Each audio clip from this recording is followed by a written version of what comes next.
How's it going, Nitro Nation? NitroBiz245 here, and welcome to part 2 of the car intros for the Battle of the Brands.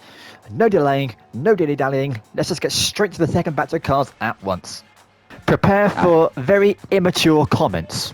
Jeep Willys MB.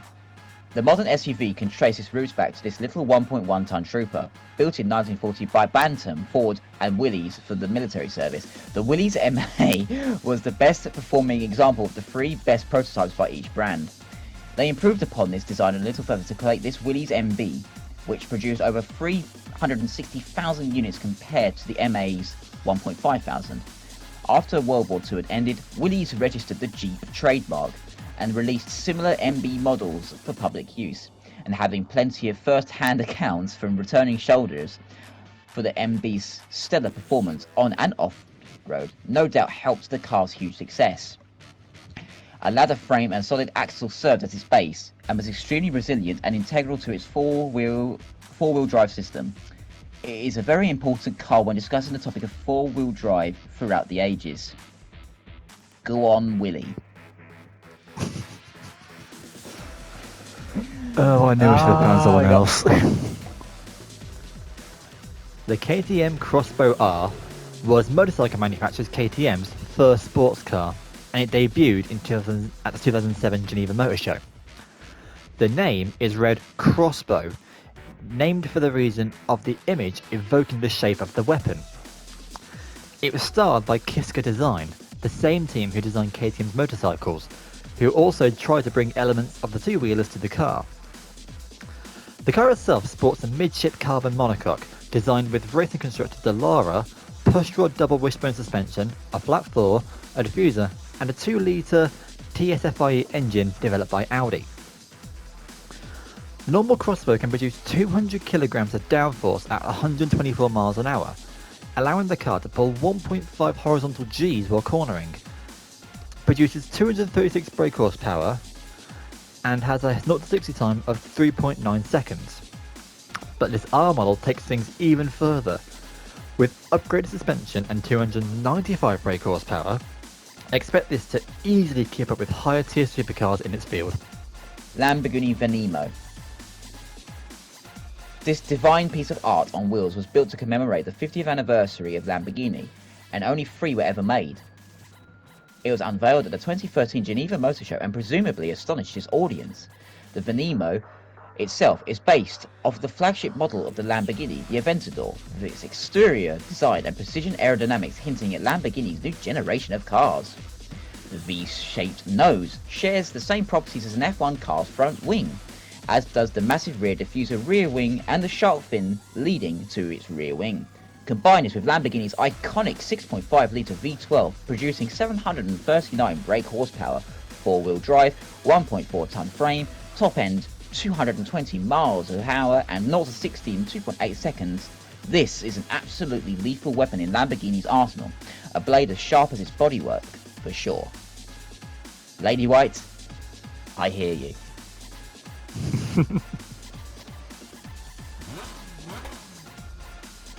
The Lamborghini Huracan GT3 represents Lamborghini in the race car round. Revealed in January 2015, the Huracan GT3 is a racing version of the, Huracan. Developed to meet the criteria of the FIA's GT3 division, the Huracan GT3 was developed by Squadra Corse, Lamborghini's department for internal competition, alongside Dallara, who handled the materials and the aero for the body. The chassis itself is a hybrid of materials such as aluminium and carbon, just like in the road car, but a front splitter, spoiler, adjustable rear wing, rear diffuser, vents and louvers should answer any obvious questions when differentiating the two. Armed with the same 5.2-litre V10 as in the road car, the Huracan took an impressive debut win at the first round of the Blancpain Endurance Series, and furthermore, took pole position in 3 of the 5 rounds. A racer as fast as it was consistent could PM out with a shout of a high place finish here. Lancia's Stratos. The year is 1970, and at that year's Turin Motor Show, Bertrone are introducing the Stratos Zero concept, a completely wedge-shaped car whose windshield also serves as the door. Now, while the Zero was merely a design study, Bertone had already decided that this was to be a midship design. At the end of the show, production had virtually already begun with Lancia, who themselves were already on the hunt for a rally machine to replace the Fulvia. The task of refining the design for a mass production was handed to Marcello Gandini. He used the wedge shape of the Zero to create a sharp exterior befitting the Stratosphere name. The Stratos had been born. Its body consisted of a strong welded steel frame monocoque and fiberglass exterior panels. They then took a 2.4-litre DOHC V6 shared with the Ferrari Dino 246 GT and mounted it behind the seats. The small, light and iconic shape, however, has one fatal flaw. While the short wheelbase was excellent at changing direction when prompted, it was ludicrously sensitive. It takes a great deal of skill and nerves of steel to drive one of these tiny terrors. But its legendary performance has been documented plenty of times. It was truly a period of glory for Lancia in the sport of rallying. And this is that very car.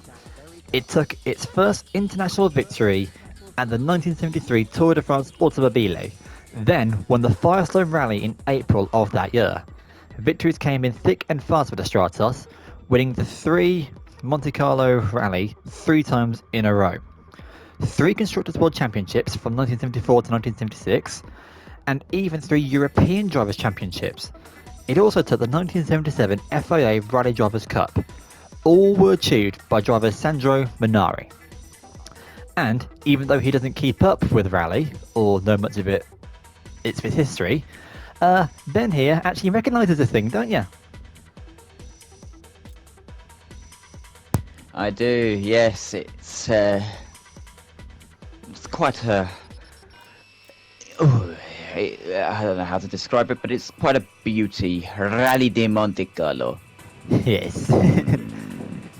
Oh, it even says it there, look, how about that? Yes, as you can see just on the side there, Sandro as well. Sandro Minari. And let's how gorgeous. Isn't it? Lexus LFA Nürburgring Edition. Development on the LFA was not quite as simple as one would have hoped. The objective was to give stable and consistent quality while incorporating emerging technologies like carbon fibre body production. As difficult this must have been though, they managed to meet this goal and the LFA was born. The car has a 4.8 litre V10, but it redlines at 9,500 RPM, giving the LFA an unmistakable and gorgeous screaming sound. With a factory top end of 202 miles an hour and 0 to 60 in 3.7 seconds, this high-performance, high-tech feat of engineering is sure to be a future classic. However, due to the complexity of its construction, only 500 units were ever built, and they don't even know how to make them again. But this variant is the Nürburgring edition. The power was increased from 552 to 563 brake horsepower. The whole ride height was lowered by 10mm, they added an extra large front spoiler, a high-level GT wing, extreme performance, road tyres, lightweight mesh alloy rims, and I can't pronounce that. Cameron, please help me with that one. Alcantara bucket seats. To prevent... Got ya, thank you very much. To prevent slipping in the seats. Also, just how gorgeous is this screaming sound coming from the V10? Well, here's the sound of one going through a tunnel.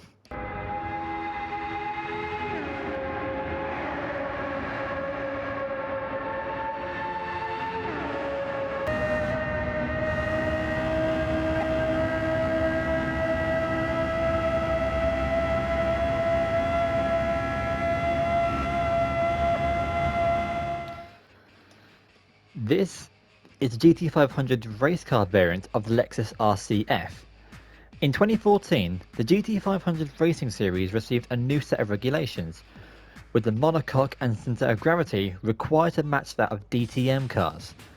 This RCF therefore was equipped with dampers, brakes and a rear wing similar to that of DTM machines, but the regulations did not allow any modifications to be made to the top half of the vehicle.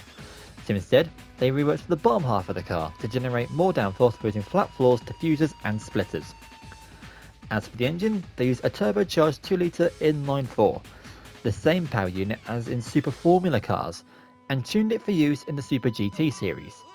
This 2016 model was the final version of the car as more constraints were implemented to the flow of fuel to the restrictors, from 100 kilograms per hour to 95.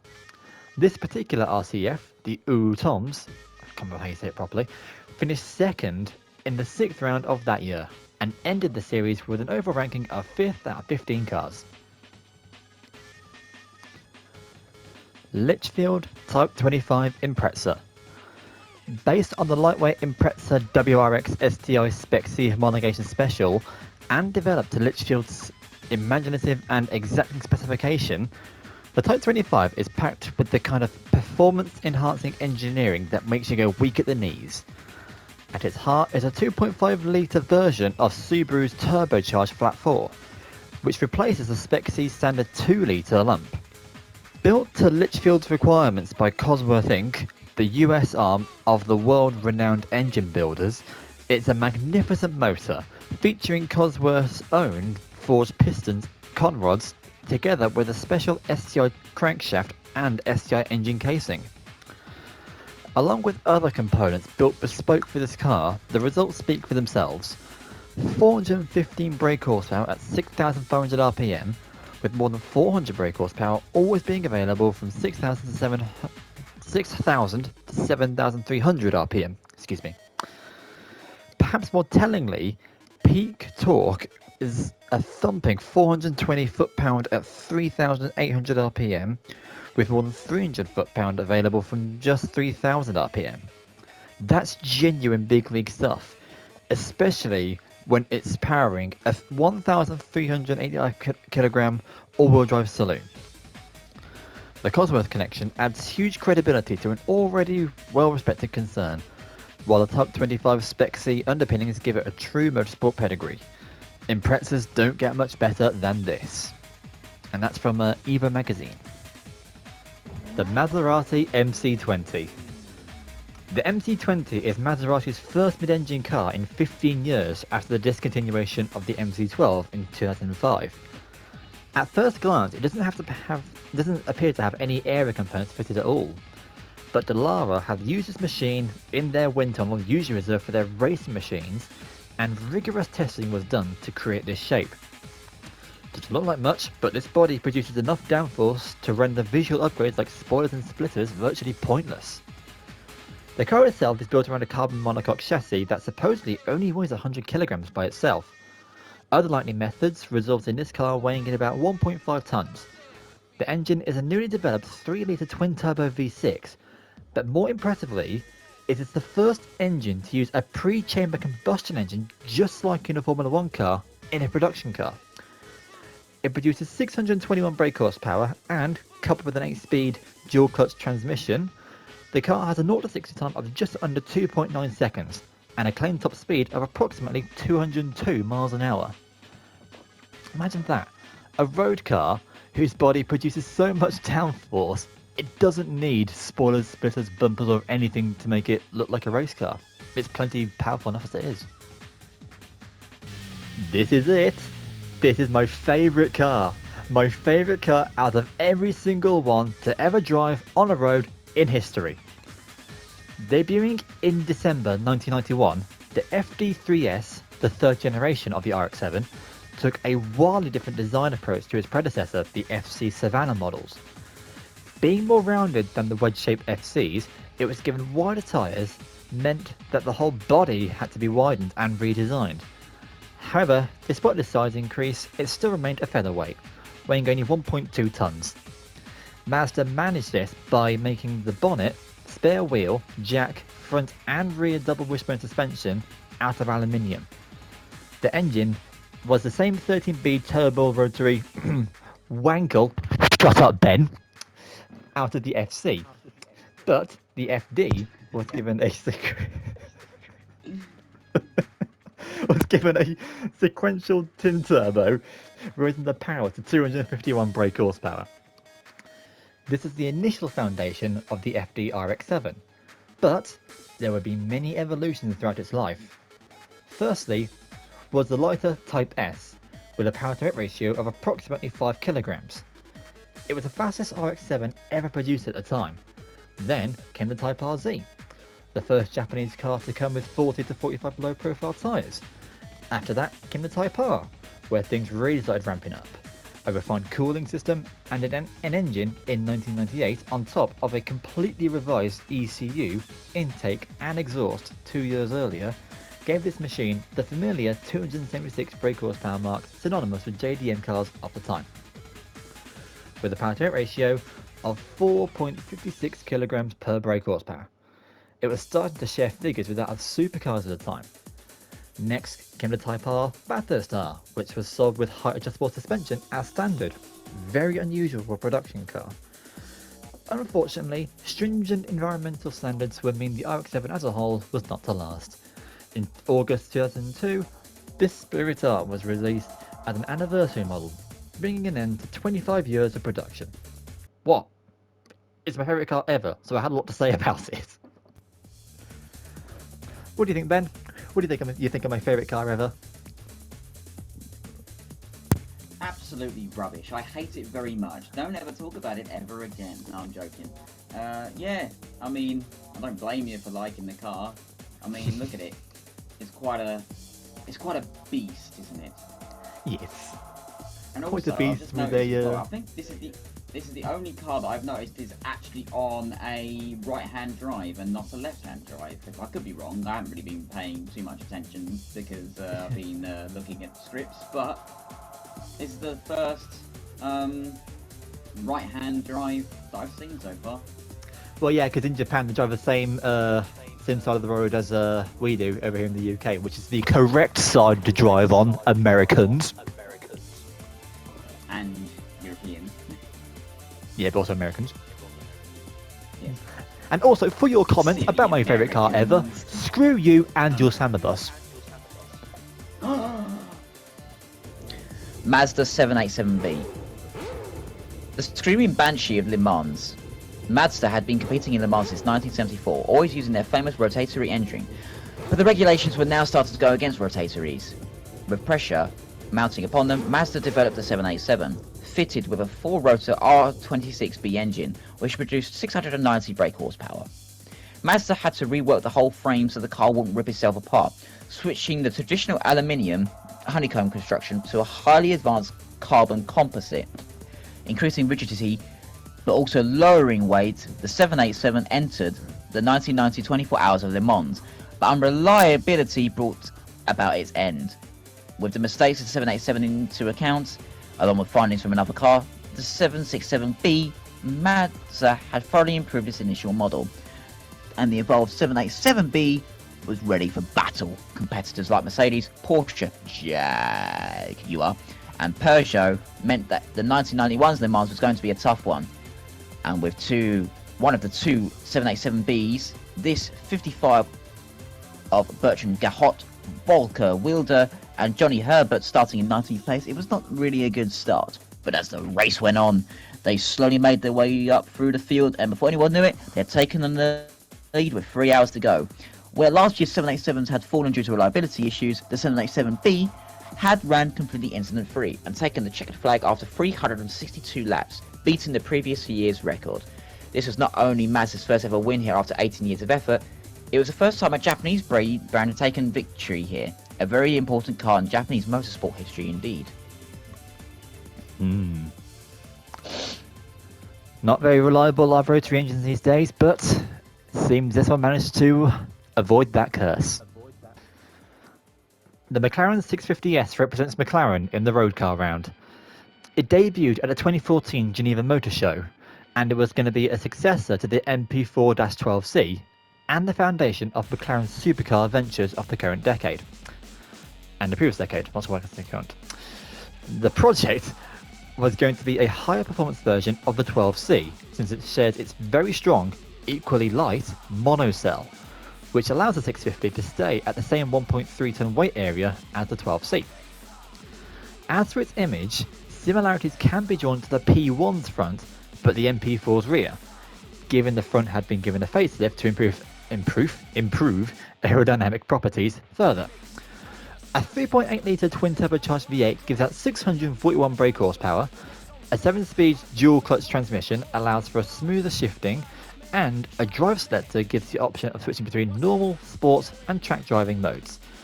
Of the components of the 12C, the proactive chassis control suspension has been kept, but also revised to maintain the ride comfort that McLarens are famous for.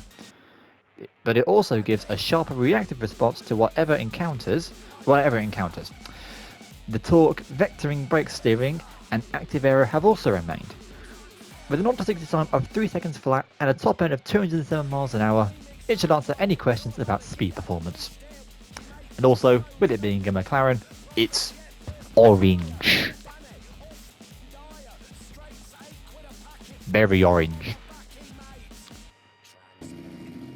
McLaren MP4 4. 1988 saw McLaren fighting for the F1 World Championships, and designer Gordon Murray and Steve Nicholas had finished work on the MP4 4 for competition. The Honda RE 16AE engine was teamed with a slow-responding but almighty powerful turbocharger, but the 1988 was the last year in which turbo engines were allowed to be used in Formula Racing, with maxed boost pressures being reduced to 2.5 bars from 4 bars and reducing onboard fuel to only 45 litres so cars can only carry 150 litres a race. Certainly this year was going to be very difficult for all turbocharged engine machines. Despite this though, the MP4s absolutely annihilated the competition, winning all but one single race. The chassis was naturally produced without fault, but it was the Honda engine which handled fuel management and power output in excellent balance, which the team claimed to be the key for victory. This number 12 car was famously driven victory by none other than Ayrton Senna, who put on a masterclass performance, 13 pole positions and 8 of the 15 wins, securing the Drivers' Championship. I knew Ben would like to read that card There you because he is a mental nutcase for F1. Since debuting in 2014, Mercedes-AMG have given more powerful and flamboyant variants of normal Mercedes models. Roadsters, four-door coupes, and other high-performance models. I totally didn't say highly performance in the last take. But this AMG GT Black Series saw AMG take all their motorsport findings and as much of its technologies to the extreme. This model sports an exclusively tuned 4-litre twin-turbo V8 engine which shoves out 719 brake horsepower. To stop this much grunt lighting up the rear tyres and shredding them within a few metres, a 7-speed dual-clutch transmission has been strengthened and its gear ratio is reworked.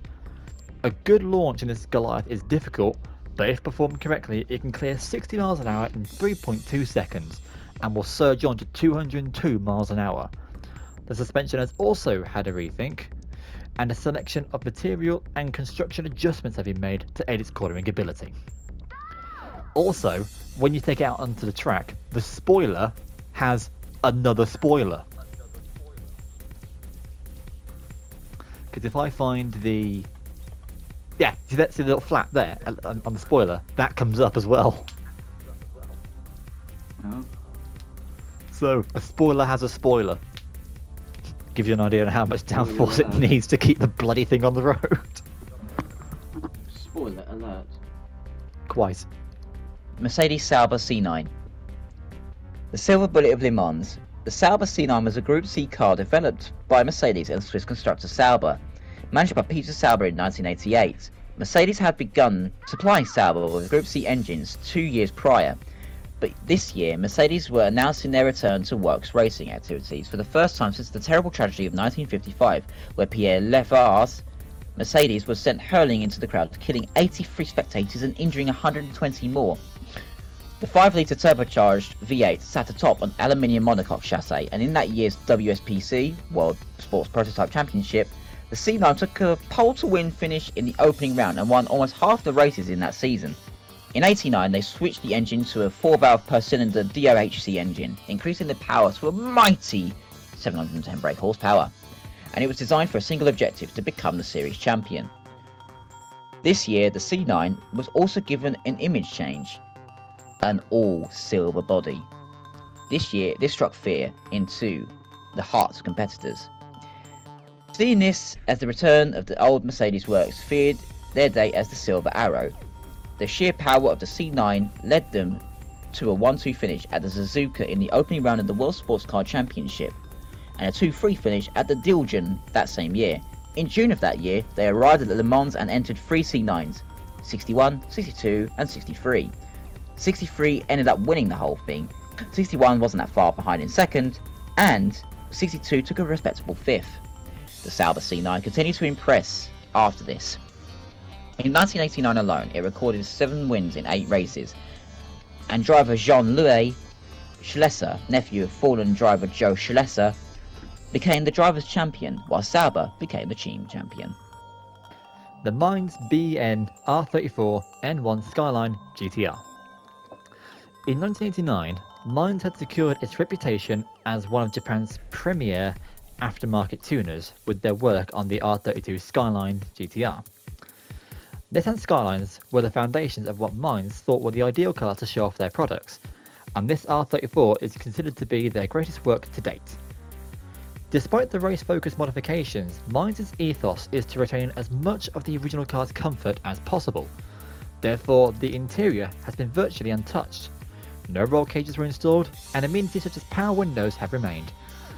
With a Stage 2 engine tune, twin turbos from HKS, carbon prop shaft, twin clutch, all carbon body kit and many other components aside, this R34 Skyline has become a truly wicked machine. Just shy of 600 brake horsepower and 1.3 tons, the rapid performance of this beast is on full display on the track. With best laps of Tsukuba with a time of 57.746 seconds, Fuji 1 minute 34.674, and Suzuka 2 minutes 19.960, the Mainz BN R34N1 Skyline GTR, sounds like a barcode, will be right at home with whatever track or road it is tasked with. Mini Cooper S. In the late 90s, BMW had taken ownership of the Mini brand, and a new generation was born in 2001. The body is 2 sizes larger than the original, making this more of a midi than a mini. Very good. However, this top-of-the-range S model is hiding a secret weapon. Beneath the bonnet is a 1.6 litre SOHC inline-4 Pentagon engine, but also equipped as an intercooled supercharger, hence the air intake on the bonnet. For a total power output of 167 brake horsepower in a sub 1.2 frame, this could be the dark horse for the hot hatches. But it's still not exactly a mini though, is it? It's a midi. The Mini Cooper 1275S Mark I Monte Carlo. With the superb handling that the legendary 1960s Mini Cooper provides, a rally car was all but inevitable. Light, responsive, and respectably quick considering how little power it has to work with, the rally variant dominated its supposed superior and more powerful rivals in the Monte Carlo Rally, winning the 1964, 65 and 67 competitions alone. Driven by Patrick Paddy Hopkirk and co-piloted by Henry Liddon, Timo Mäkinen and Rauno Aaltonen chronologically. Paddy quotes of this little giant slayer, although the Mini was a little family saloon, technically it has a lot of advantages. Its front-wheel drive and front-mounted transverse engine were a great advantage, and the fact that the car was smaller and the roads were ploughed, they were quite narrow. So I suppose that was an advantage. We were very lucky. The car was right, everything happened at the right time, and came together at the right moment. End quote. The original Monte Carlo produced a power output of 70 brake horsepower from a 1.2 litre engine, but for balancing purposes we have had to make some adjustments. Yeah, 173 brake horsepower as to the measly 70 which it ran. But it's all for balancing, so I have to give it a fighting chance. Mitsubishi Lancia Evo Final Edition. April 10th, 2015 saw the release of the final edition of the Lancia Evolution, and 10 days after this all 1,000 units were gone. The final edition Lancia was equipped with enhanced cooling performance with sodium-filled exhaust valves, power was increased to 309 brake horsepower, Bilstein dampers, L-back springs, high-performance tyres, BBS aluminium rings, Recaro bucket seats, and a spread of other manufacturer options. While the final edition is based on the Lancia Evo X model, the X appears nowhere in its name or anywhere on that car. This is to signify that this is the final Evo that will ever come out from Mitsubishi. Sad times. A specially tuned Evo Final Edition for Gran Turismo's Grade 3 regulation races. Basically, a Grade 3 version of everything that Ben has just said. Nismo GTR. While this car primarily comes from Nissan, this is one of Nismo's most famous workpieces. Debuting in 2014, the Nismo GTR was the highest performing road-going variant of the Nissan GTR until 2016, when Nismo outlined plans for a further improvement. The practices of the bonded body, use of GT3 turbines, and tuned engine to produce 591 brake horsepower remained virtually the same. But they reinforced the front window frame for increased rigidity and fine-tuned the suspension for urban comfort and cornering performance. The front splitter, canards, rear wing and bumper were designed by engineers who usually work on the Super GT race cars. The result is a 100 kg stronger downforce at 185 miles per hour. The regular GTR is mental enough as it is, but Nismo thought, nah, not fast enough. Let's take it to the next level. Since its debut in 2007, the Nissan GTR has been a game changer in its supercar-like performance but non-supercar-like price. This 2017 revision has been further polished in its pursuit of performance. As one might have guessed, the exterior changes are not just a facelift update. They improve the balance of airflow, resistance, downforce and cooling. The bonnet has also been raised to reduce deformation that could compromise aerodynamic performance at maximum speed, and the new front splitter achieves high levels of downforce. The hand-built 3.8 litre twin-turbocharged V6 has been given a power shove and now produces 565 brake horsepower. Combine this with a 6-speed dual-clutch transmission and a smoother yet more rapid acceleration through the mid to high speed is given.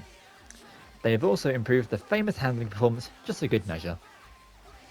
Also, just recently they announced a new version for this car to be released in this game, which I will show. This thing, this bastard thing minutely overpowers the PP rating of the 2017 GTR, but I'd already written all the buy for the 2017 GTR, and no, I'm not gonna fucking change it. So there you go, 2017 GTR stays in the game. Next. Nissan GTR LM Nismo.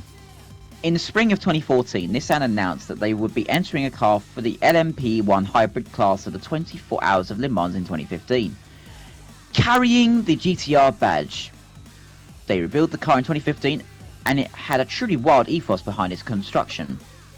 This prototype racer went completely against the grain of controversial LMP machines, mounting the engine in the front and utilizing a forward-wheel drive drivetrain.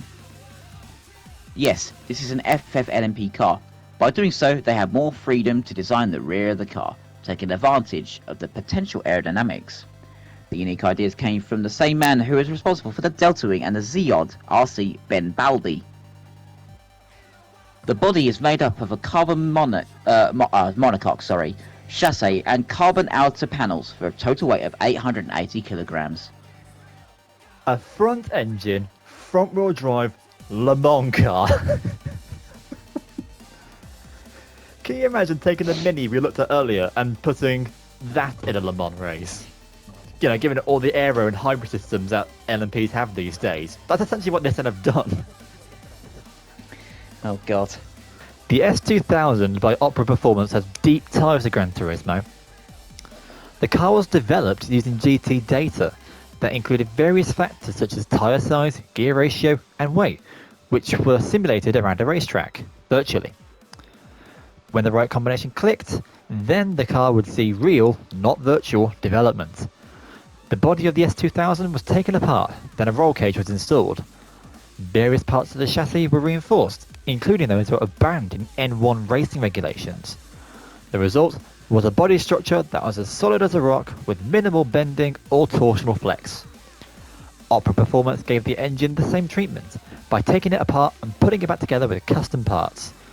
The cams were swapped, a 4-unit throttle was added, And the exhaust system was also tuned, giving the engine an extra 49 brake horsepower. The extra oomph would be felt especially in the high rev ranges. Despite the mechanical makeover, the S2000 still lagged behind turbocharged tuned cars. So in order to improve the car's all-round performance, Ultra Performance decided to make the car even lighter. The fenders and doors were made out of carbon fibre, and the side windows are made out of acrylic, and the windshield composed of polycarbonate. In total, 280 kilograms was stripped off the stock car's curb weight. And with all these changes, the transformed S2000 really took on the personality of an oversized go-kart. Pagani Sonderrevolution. The Pagani Sonderrevolution is an apex of the celebration of performance, technology and art applied to a track car. Horacio Pagani and his team have created a car designed to amaze both on the track and in a car collection. The central monocoque is a carbon titanium. The needle on the scale stops at 1,070 kilograms. The AMG Mercedes engine is an evolution of the Zonda R power plant. The 6-litre V12 now develops an output of 800 horsepower and 730 Nm of torque, resulting in a power-to-weight ratio of 748 horsepower per tonne. It also features a drag reduction system on the rear wing. The system has 2 different operating modes. Both can be activated by the driver at any time. From the source of Pagani.com. My question to you is, have you got 2.2 million euros to spare? Easy.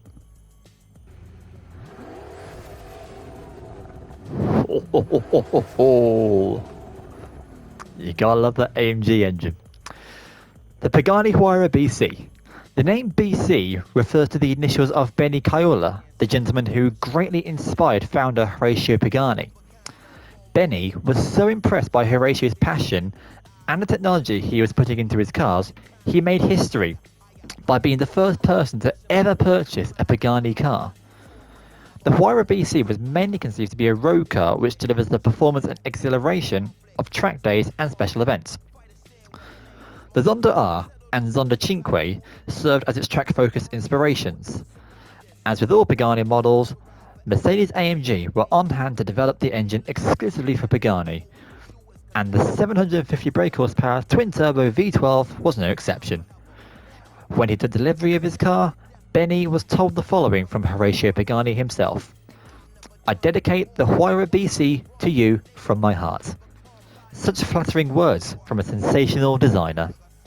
And that's sourced from Pagani's website itself. Peugeot 208 GTI by Peugeot Sport. The 208 GTI is a sports version of the regular 208 Peugeot's mainstream compact car. The original 208 debuted in the autumn of 2012, following the announcement of the 208 series earlier in the year.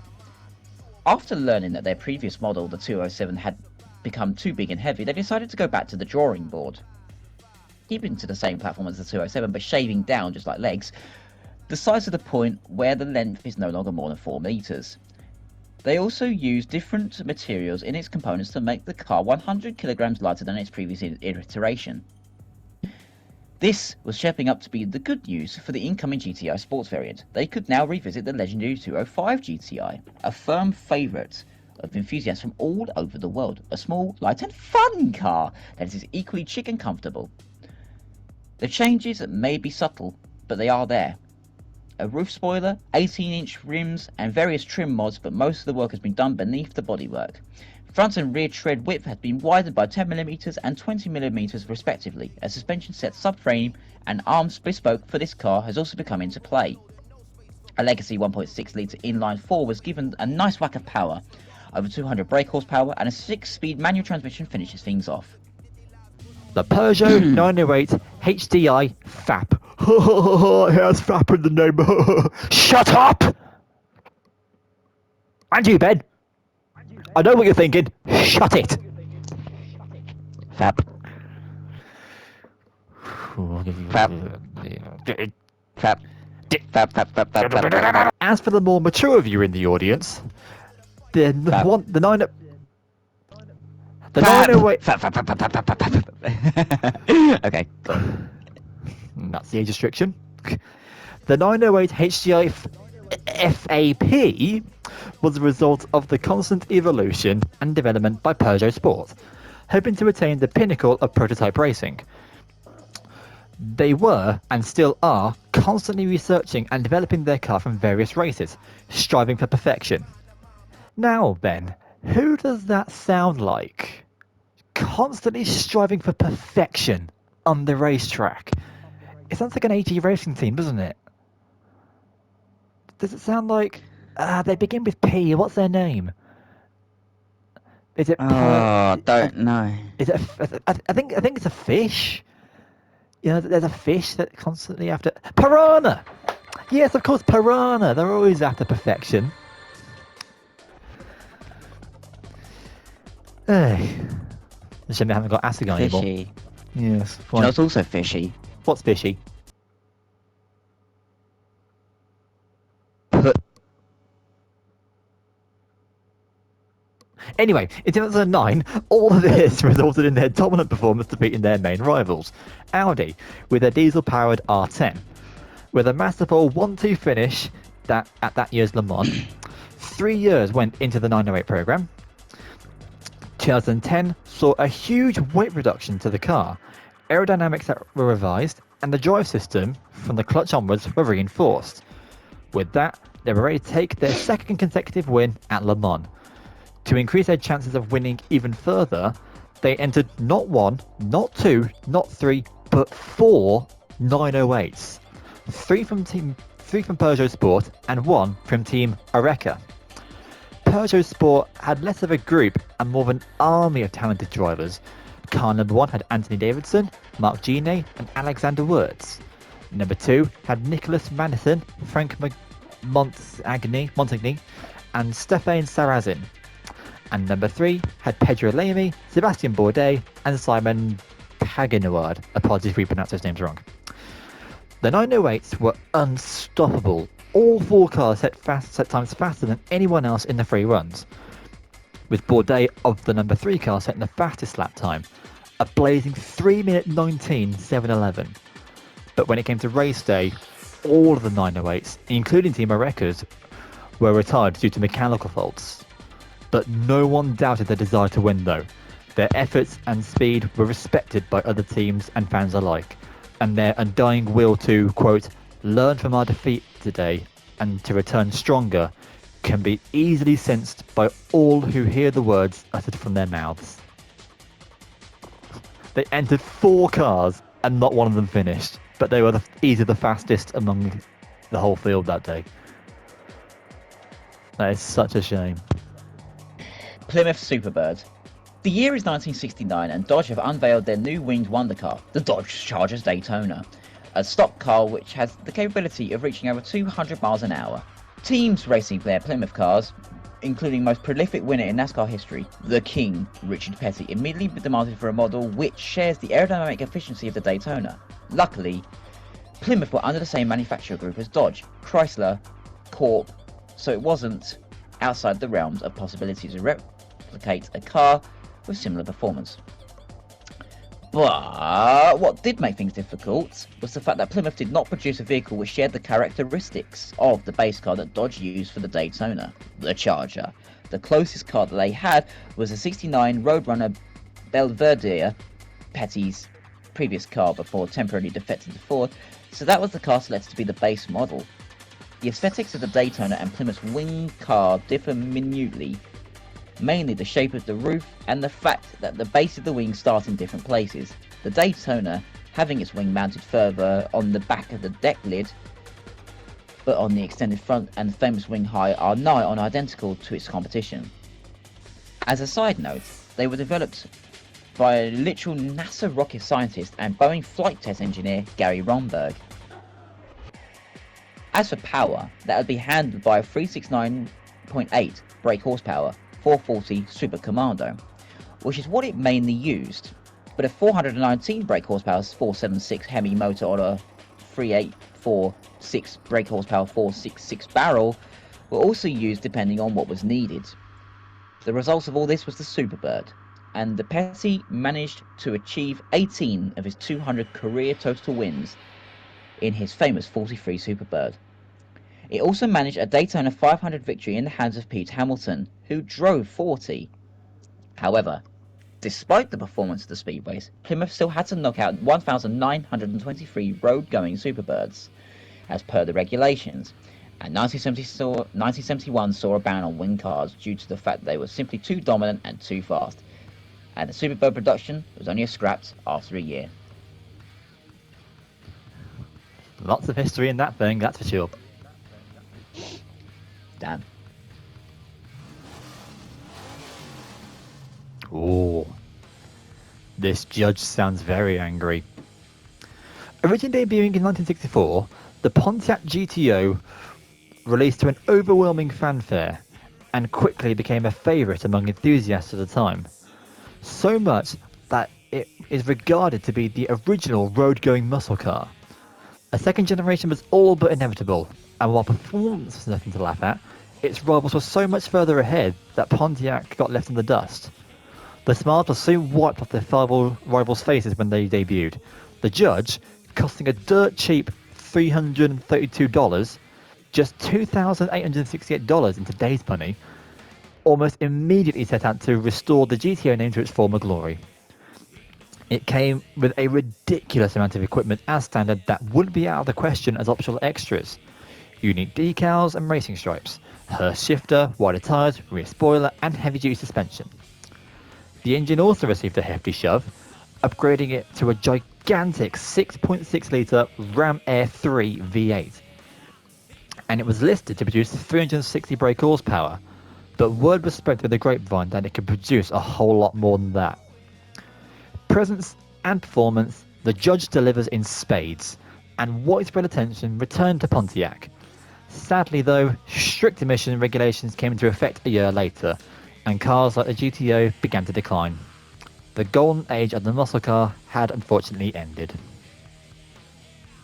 Porsche 918 Spider. Introduced in 2011, the 918 was the successor to the Carrier GT, and the units were limited to its name, 918. The car is a plug-in hybrid with a 4.6 litre V8 producing 599 brake horsepower, which was based on the engine in the RS prototype race car, mounted in the middle, and two electric motors placed in the front and rear.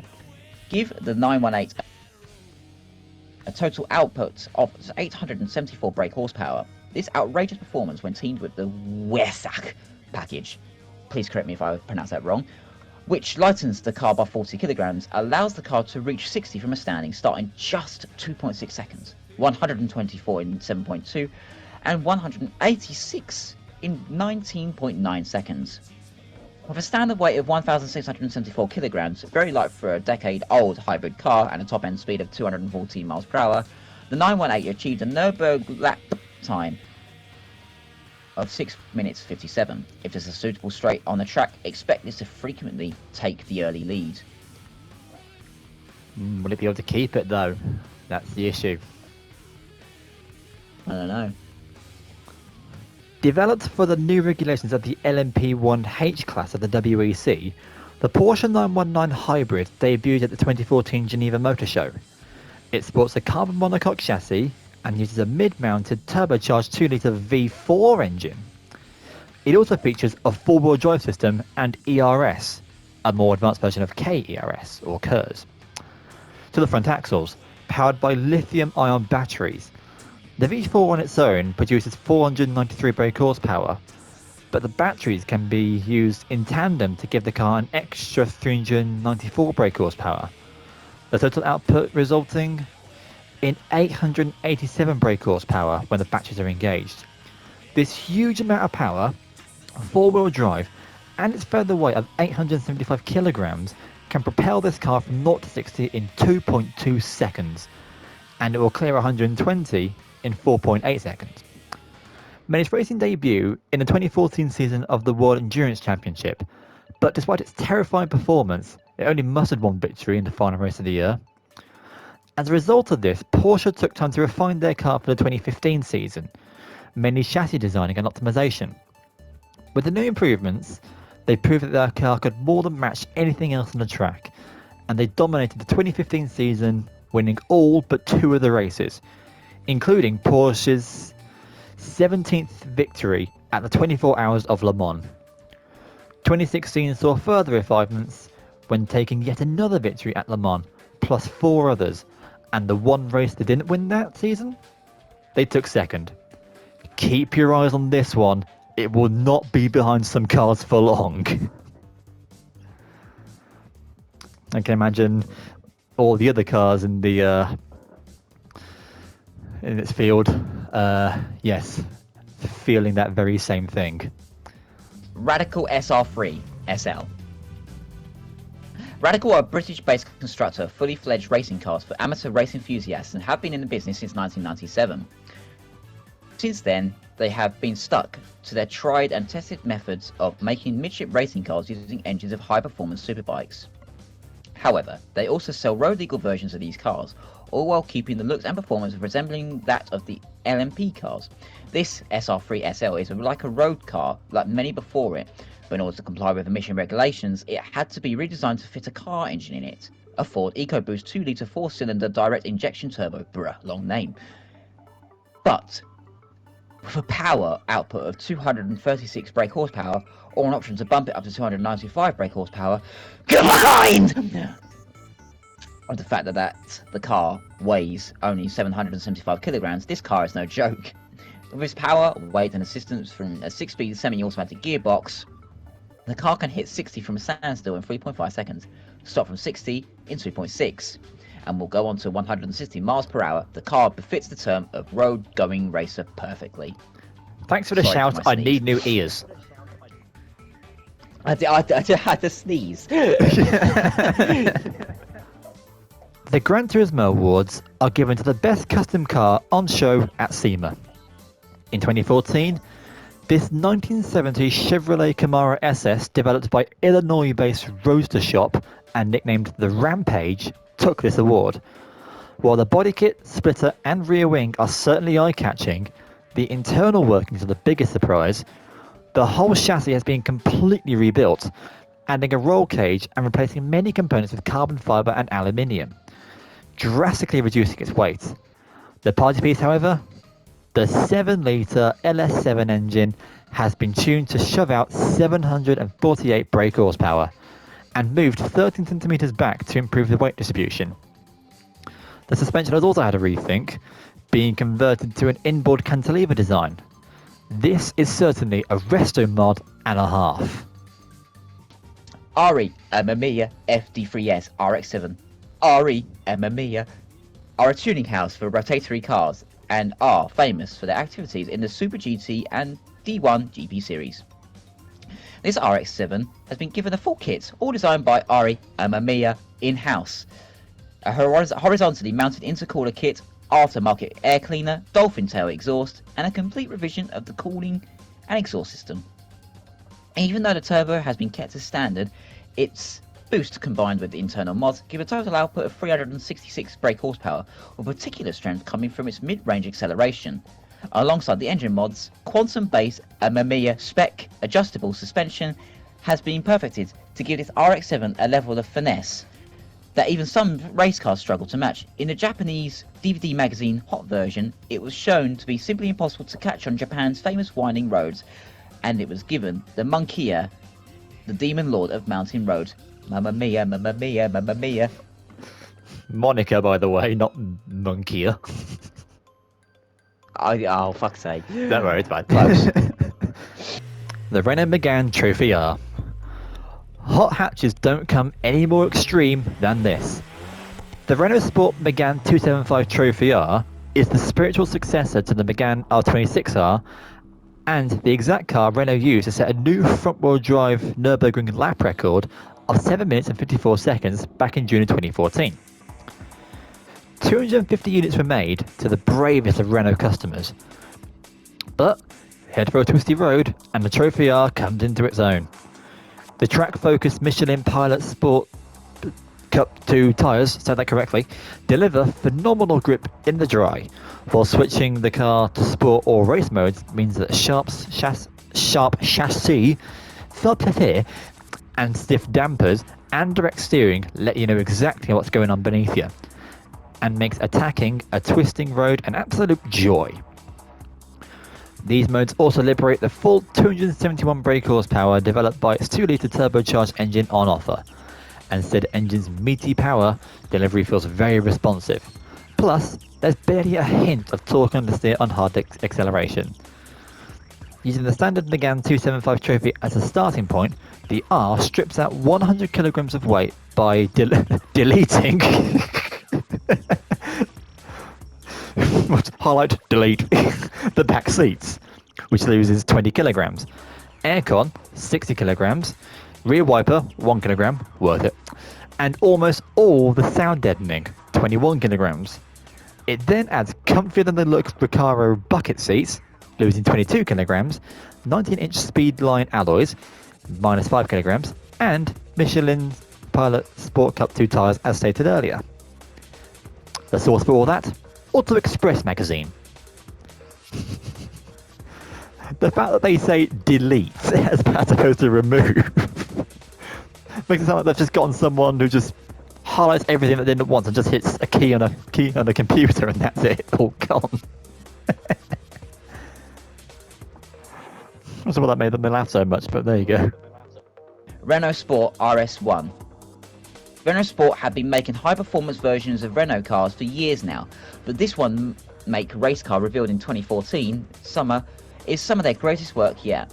It sports a carbon monocoque chassis developed by Renault and Dallara, and a VR38 DET engine straight out of the R35 GTR tuned by Nismo. It is a true testament to the close partnership with Renault and Nissan.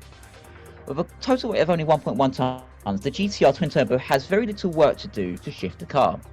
And with a 542 brake horsepower to work with, it delivers pace in spades. And with the experience and expertise of Dallara and Renault Sport on hand to develop the cooling and aero for the car, its altitude as a race car is undeniable. Jeep Willys MB. The modern SUV can trace its roots back to this little... okay. Willy and little. Really? You've written this deliberately. You've written this deliberately. That wasn't the intention, but I'm glad you caught onto it. You've done this deliberately, haven't you? Right, okay. Read it. Concentrate. Concentrate, Ben. If something else comes up, I swear to God. Right, okay. Jeep Willys MB. I didn't even say anything that time. No, it's just because it's in my mind now, that's why. Right. Jeep Willys MB. The modern SUV can trace its roots back to this little 1.1 ton trooper, built in 1940 by Jeep Willys MB. Yeah, I did. I fucking fucked up there. We're 3 lines in. Yeah, Batman. Batman's little Willy. Yeah. Yeah, that doesn't sound great, does it? Alright, yeah. from the top, Right. come on. Right. Jeep Willys.